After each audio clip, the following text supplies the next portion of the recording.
My parents started living in my house, and when my older sister also moved in, she asked for the master bedroom and half of the house's personal space. I kicked them all out. So I'm 26 meters, living with my parents in a house I pay for in full. It sounds pretty basic, but it's way more complicated than that. Let me start from the beginning. I bought a house in the city last year. I cover the entire mortgage, pay for all the bills, groceries, you name it. My parents, Liz, 52F, and Tom, 55 meters, both retired teachers, don't pay a dime. It wasn't a move back home because I couldn't afford rent situation either. In fact, I make good money as a software engineer, and I wanted to be closer to job opportunities in the city. Plus, I thought it would be nice to help them out after they spent years supporting me. It's a nice 3-bedroom house, nothing extravagant, but cozy with a backyard and a spacious living room. Since I pay for everything, I claim the master bedroom. It has a walk-in closet and its own bathroom, which is clutch because I hate sharing a bathroom with anyone. The second bedroom is my home office. I work from home about 80% of the time, so I set it up with dual monitors, a comfy chair, and everything I need. The third bedroom was left as a guest room for when family visited. At first, everything was great. My parents were happy to be in the city and did their own thing while I worked and took care of the house. I didn't mind footing the bills because, hey, they're my parents, and it felt good to be able to support them after all they'd done for me. But then things changed. One morning, over breakfast, my mom dropped a casual bombshell. She mentioned that my older sister, Jessica, 28F, and her husband, Eric, 26 meters, were thinking of moving to the city. Eric's pregnant, and apparently, they've been struggling. She said they could really use the help. I didn't think much of it at first. Jessica and Eric have always jumped from one bad situation to another, but I assumed if they moved, they'd get a small apartment nearby. That's when things took a turn I wasn't prepared for. A few days later, my mom sat me down with her best innocent tone and told me they had invited Jessica and Eric to come stay with us just for a little while until they got back on their feet. Now, they didn't ask if I was okay with this. Oh, no. They told me after they'd already invited them. I was still processing the whole thing when Jessica and Eric showed up with bags in hand, clearly planning to stay for the long haul. Here's the deal. Jessica and Eric moved in, and right off the bat, it was clear they had no plans to leave anytime soon. I'm already stressed, thinking about the extra expenses I'm going to incur. I'm paying for everything. Groceries, utilities, the mortgage, everything. And now, I've got 2 more people to support with no one asking how I feel about it. I love my sister, but Jessica is, well, not the most responsible person. She always finds herself in messy situations, and everyone else ends up bailing her out. Eric is nice enough, but he has this entitled attitude that rubs me the wrong way. Like because he's pregnant, the world should cater to him. The tension started building almost immediately. A few days after they moved in, Eric started making these little comments. You know, the kind that seem harmless but are actually annoying as hell. Stuff like, this place is so big. It must be hard for you to clean it all by yourself, or we're going to need a lot of space for the baby stuff when it gets here. I didn't think too much of it at first, but then one evening, things escalated. Jessica and Eric pulled me aside and said they wanted to talk. I thought maybe they were going to apologize for the extra burden they were putting on me or maybe offer to help out financially. But no. Eric, all casual, says, so we've been thinking. It'd make more sense if we took the master bedroom. I blinked, thinking I must have misheard. But Jessica jumped in with, yeah.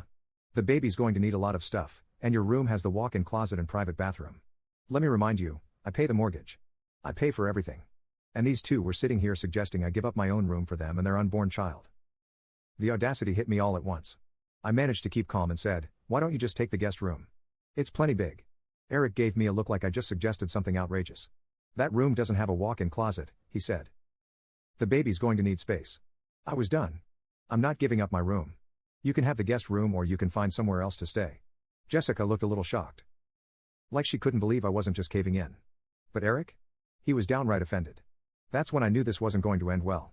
Things started going downhill fast. The next couple of days, I noticed Jessica and Eric getting really comfortable. Their stuff was everywhere. Shoes kicked off by the couch, baby magazines scattered on the dining table. Eric even started talking about where he was going to put the crib, like he had already decided that they were going to stay in the master bedroom. One day, I had to go into the office for a meeting. When I got home, my blood ran cold. My personal stuff, clothes, computer monitor, everything was in the hallway. I stormed into the master bedroom and there was Eric, casually packing up the last of my things like it was no big deal. What the hell are you doing? I blurted out. He didn't even flinch. Your mom said we could start moving in here. The baby's coming soon, and we need the space. I was livid. I told you, you're not taking my room. Eric crossed his arms. The guest room is too small. I wasn't having it. I don't care. You're not taking my room. You can stay in the guest room or find somewhere else to live. At this point, Eric was upset, but I didn't care. I stormed out of the room, grabbed my phone, and called my mom who wasn't even home at the time. Mom, did you tell Jessica and Eric they could move into my room? There was a long pause. Finally, she admitted, well, I thought it would be the best solution. They need the space, and you've already got the office. It's not like you're using the master bedroom for much. I couldn't believe what I was hearing. Are you serious? I pay the mortgage. I pay the bills, and you think it's okay for them to take over my room? She tried to calm me down, saying it wasn't a big deal, but I was done listening. I'm not giving them my room. If they don't move their stuff out, they're going to need to find another place to stay. Eric must have overheard me because he stormed out, looking furious. You're seriously going to throw us out with a baby on the way? Jessica, who had been outside, walked in, hearing the commotion. What's going on? I laid it out for her. What's going on is your husband is trying to take my room, and I'm telling you both it's not happening. Stay in the guest room or leave. Jessica wasn't happy. She tried pulling the whole "we're family" card, but I wasn't budging. I told them they had until the end of the day to move their stuff out of my room, or I'd do it for them. Jessica glared at me, but Eric stormed off, slamming the door. I retreated to my office, knowing this was far from over after that blow-up. I figured Jessica and Eric might finally back off. I mean, I was clear as day. My room wasn't up for grabs. They could either stay in the guest room or leave. Seems simple enough, right? But, of course, things didn't go that smoothly. The next morning, the house was weirdly quiet. Too quiet. I stayed in my office most of the day, not wanting to deal with more drama. When dinner time rolled around, I came out to grab something to eat, and that's when things got even worse. I opened the fridge, only to find it practically empty. I had just bought groceries 2 days ago and now most of it was gone. The freezer was pretty bare too. I knew my parents didn't eat like that, and it sure wasn't me. So it had to be Jessica and Eric. They'd helped themselves to everything without even asking. I was already irritated, but I tried to brush it off. I figured I'd just go grocery shopping again tomorrow. But it wasn't just the food. When I sat down at the table, my mom came into the kitchen avoiding eye contact with me. She quietly made plates for herself, my dad, Jessica, and Eric, but she didn't make one for me. At first, I thought maybe she forgot. But then she finished serving everyone, sat down, and started eating. I was left sitting there, staring at them like an idiot. I looked at my mom, trying to keep my cool. You didn't make me a plate? I asked. She barely glanced up. You don't want to help the family? You don't eat with the family, she said, as casually as if she were talking about the weather. I couldn't believe what I was hearing. Excuse me? I pay for everything here. The groceries, the mortgage, and now you're freezing me out. My dad didn't say a word, just sighed and kept eating like it was no big deal. Jessica and Eric? They were sitting there with these smug looks on their faces like they'd won some kind of power play. Eric even smiled at me when I walked by. It was so passive-aggressive. I almost lost it right there. I slammed the fridge door and stormed out of the kitchen. I couldn't take it anymore. I wasn't about to be treated like an outsider in my own house. The house I paid for. I went straight to my room, grabbed my laptop, and started looking up how to serve eviction notices. Enough was enough. Within an hour, I had the documents ready. I printed 2 sets. One for Jessica and Eric and one for my parents. It felt weird kicking out my own family, but they had crossed too many lines. They didn't respect me, and I wasn't going to keep letting them walk all over me. Once the notices were printed, I walked back into the living room where everyone was sitting. I didn't say a word. I just slapped the papers down in front of my parents and handed the other set to Jessica and Eric. Jessica looked confused. What's this? She asked, scanning the papers. You have 24 hours to pack your things and leave, I said, keeping my voice as calm as I could. If you're not out by tomorrow, I'm calling the police. Jessica's face went pale. She clearly hadn't expected this. You can't be serious, she muttered. Oh, I'm dead serious, I replied. I'm done with this. You've been freeloading here without contributing a thing. And now you think you can take over my house? No. Not anymore. Jessica stood up, glaring at me like she was ready for a fight, but I didn't budge. I was taller, bigger, and definitely not intimidated by her little temper tantrum. We're family, she said through gritted teeth. You can't just throw us out. Yes. I can, I said, stepping closer. I pay for this house. Not you. Not Eric. Not Mom or Dad. If you can't respect me, you don't get to live here. Eric, of course, started crying, playing the victim. I'm pregnant, and you're kicking us out? What kind of sister are you? I'm the sister who's been paying for everything while you two take advantage of me. I shot back. You have 24 hours. That's more than generous. Jessica looked like she wanted to argue more, but I could see the realization sinking in. I wasn't bluffing. My mom, who had been sitting there quietly this whole time, finally spoke up. You can't do this, honey. They're your sister and brother-in-law. This is family. I didn't care anymore. I've already done it, I said, pointing to the eviction notice in her hands. You've got 30 days to find somewhere else too. If you're not gone by then, I'll be taking legal action. The room went dead silent. My dad didn't say a word. He just stared at the table looking completely lost. My mom looked like she was about to cry, but I wasn't backing down. This wasn't about being nice anymore. This was about standing up for myself and not letting them walk all over me. After a few tense minutes, I turned and walked back to my room, leaving them to process everything. I locked the door, sat down at my desk, and took a deep breath. I had just done something I never thought I'd have to do, kick out my own family. But you know what? It felt good. It felt right. I wasn't going to be taken advantage of anymore. The house was eerily quiet for the rest of the night. No one came to my door and no one tried to argue with me. I think they finally realized I wasn't messing around anymore. If they didn't respect me, they didn't deserve to live in my house. I slept better that night than I had in weeks. Update 1. After handing out the eviction notices, I expected either an explosion of drama or for everyone to finally take me seriously. But instead, the house got quiet, uncomfortably quiet. The next morning, I woke up earlier than usual, partly because I couldn't sleep. I was waiting for something to happen. Maybe Jessica would bang on my door demanding I change my mind, or my parents would try to plead with me, but none of that happened. I got up, walked into the kitchen, and the house was completely empty. No Jessica, no Eric, no parents. I even wondered if they packed up and left in the middle of the night. Wishful thinking, I guess. I made my coffee and sat at the table, waiting for someone to say something. Anything. I wasn't in the mood to make small talk or explain myself again. I had drawn my line, and I wasn't backing down. They'd pushed me too far, and there was no way I could keep living like that. They didn't respect me, and they sure as hell didn't respect the fact that I was paying for everything. After a while, my mom came into the kitchen. She looked like she hadn't slept much. She didn't say anything at first, just grabbed a cup of coffee and sat across from me. The silence was awkward, like neither of us knew what to say. Finally, she broke the silence. "Honey," she said, her voice soft and tired. "I know things have gotten out of hand." I didn't say anything, just stared at my coffee waiting for her to continue. I knew an apology of some kind was coming, but I wasn't about to let her off the hook that easily. "I didn't realize how bad things had gotten between you and your sister," she continued, her voice cracking a little. "We were just trying to help them, and I guess I didn't see how unfair it was to you." That caught me off guard. I wasn't expecting her to admit it, at least not so soon. For a moment, I thought maybe she was finally getting it. That I wasn't the villain in this situation, but I still couldn't shake off the frustration from everything that had happened. "You didn't just ignore what I wanted," I said, my voice sharper than I intended. "You sided with them every single time. Like you just assumed I'd roll over and let them take whatever they wanted." She looked down at her coffee, not saying anything for a few seconds. "I know," she said quietly. "But we thought, well, you've always been the strong one. Jessica. She's never had it easy." That was her excuse every time. Jessica wasn't strong. Jessica had struggled more. Jessica needed more support.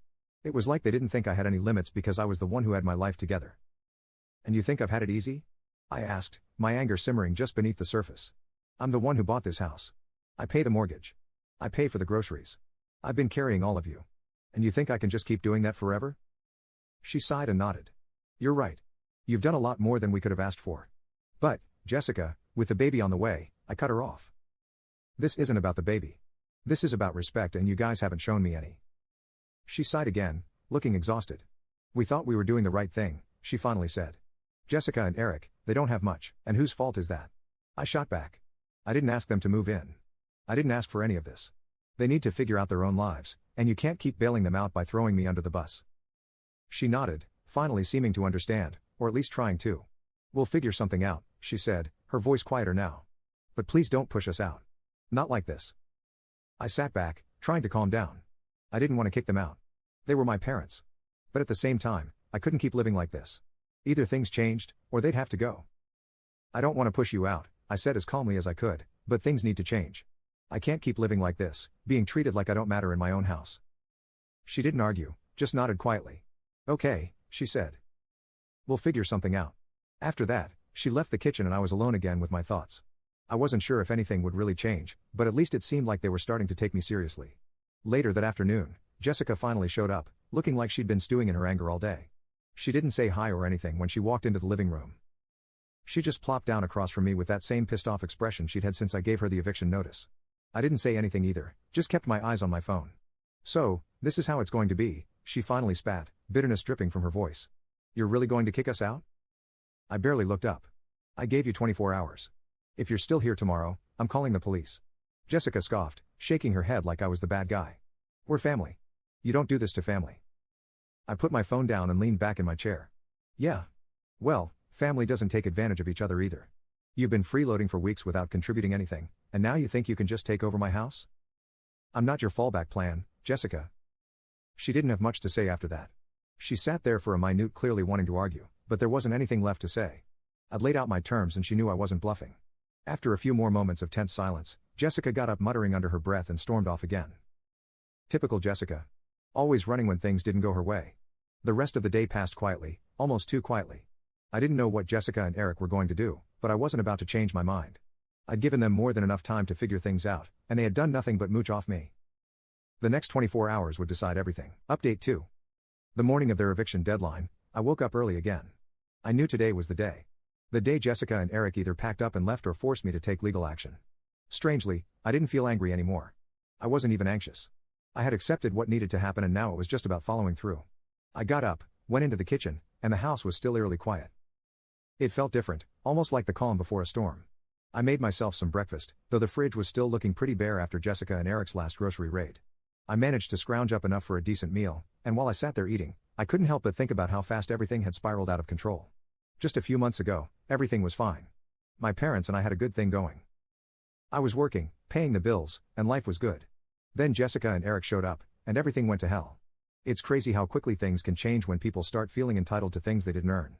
A couple of hours later, I heard footsteps in the hallway. My dad walked into the kitchen, grabbed a cup of coffee, and sat down at the table across from me.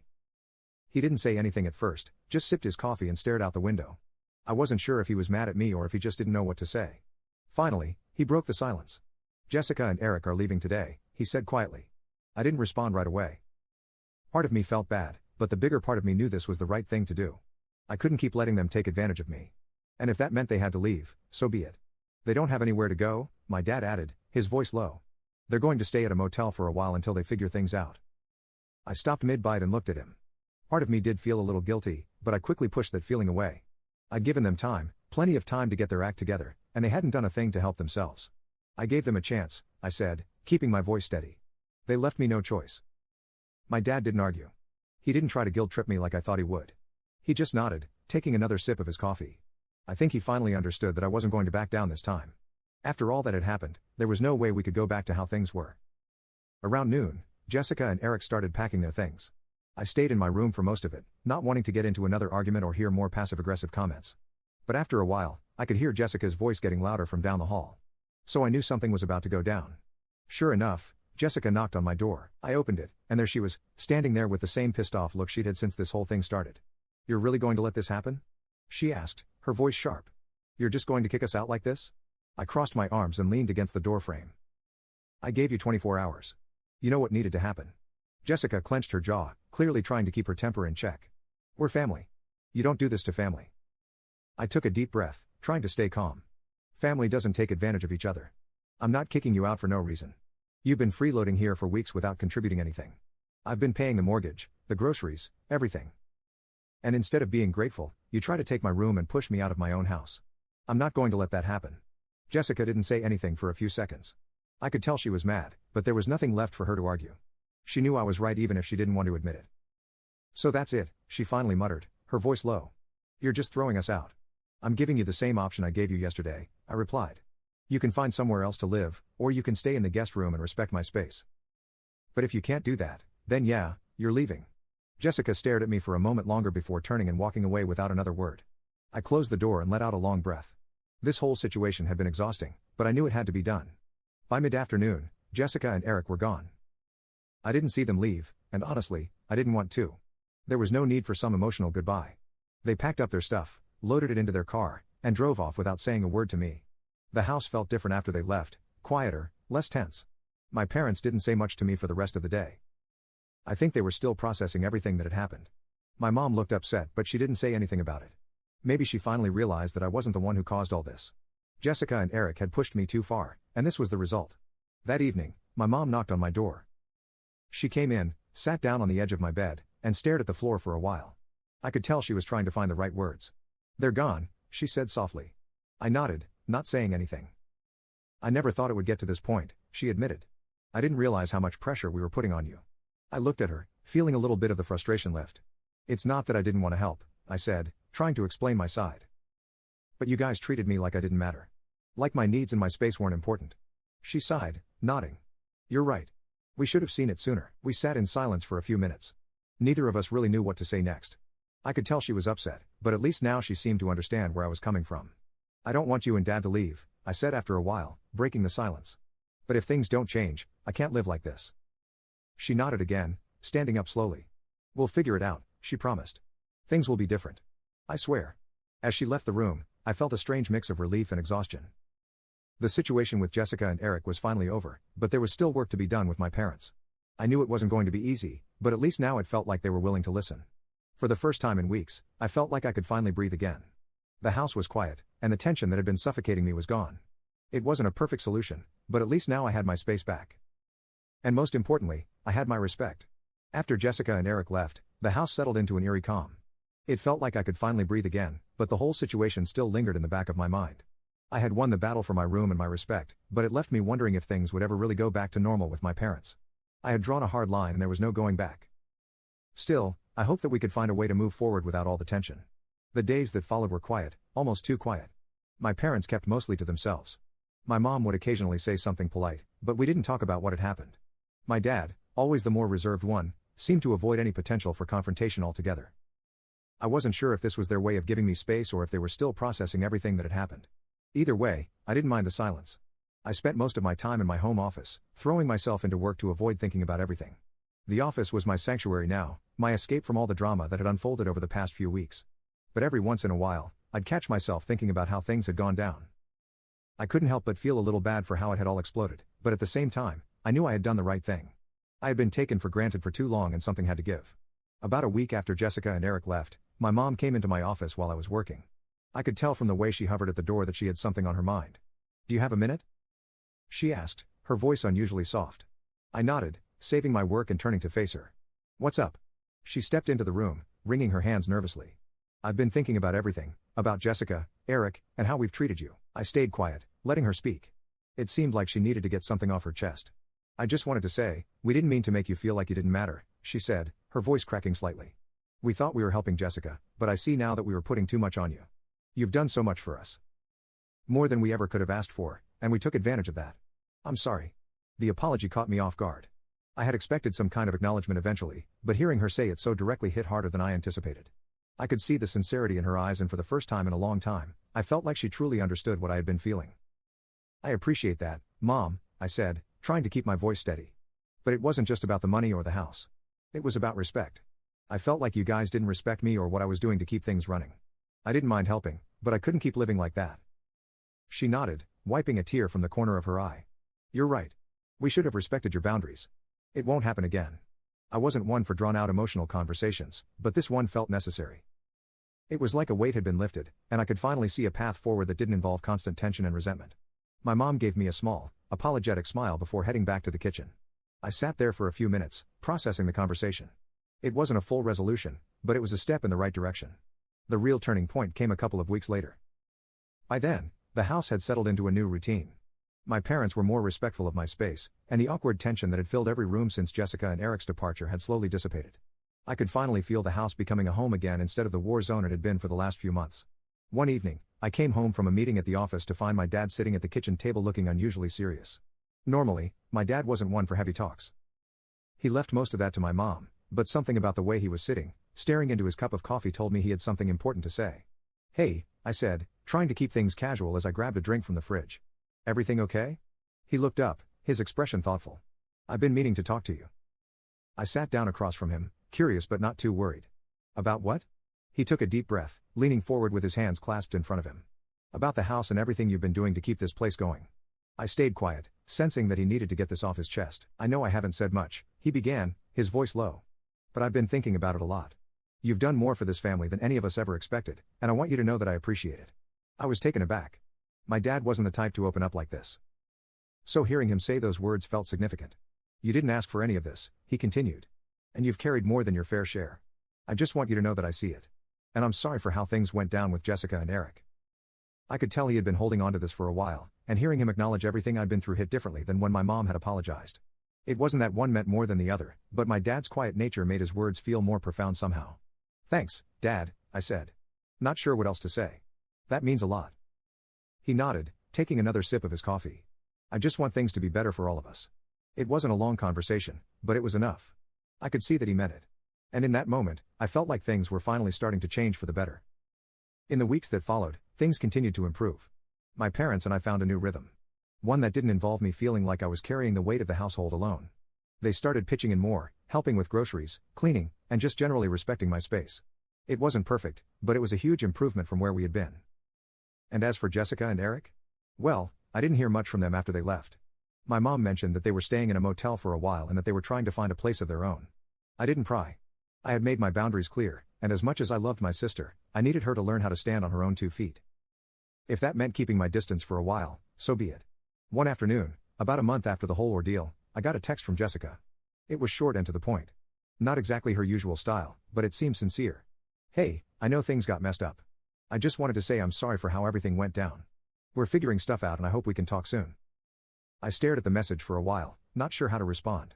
Part of me was still angry about how everything had played out, but another part of me appreciated the gesture. I didn't reply right away. I needed more time to process it. That night, I sat down and wrote out a response, trying to keep it civil but clear about where I stood. "Thanks for the message. I'm glad you guys are figuring things out. I hope we can talk soon too, but I need some time. Let's catch up when we're both ready." I hit send and felt a strange sense of closure. Things weren't perfect, and I didn't expect them to be, but at least the lines of communication were open again. That was more than I could have hoped for a few weeks ago. As time went on, I found myself feeling more at peace with everything. The house was no longer filled with tension, and my parents were finally respecting my boundaries. I had my space back, and most importantly, I had my sense of control over my life again. It wasn't easy getting here. Standing up for myself, especially against family, had been one of the hardest things I'd ever had to do. But in the end, it was worth it.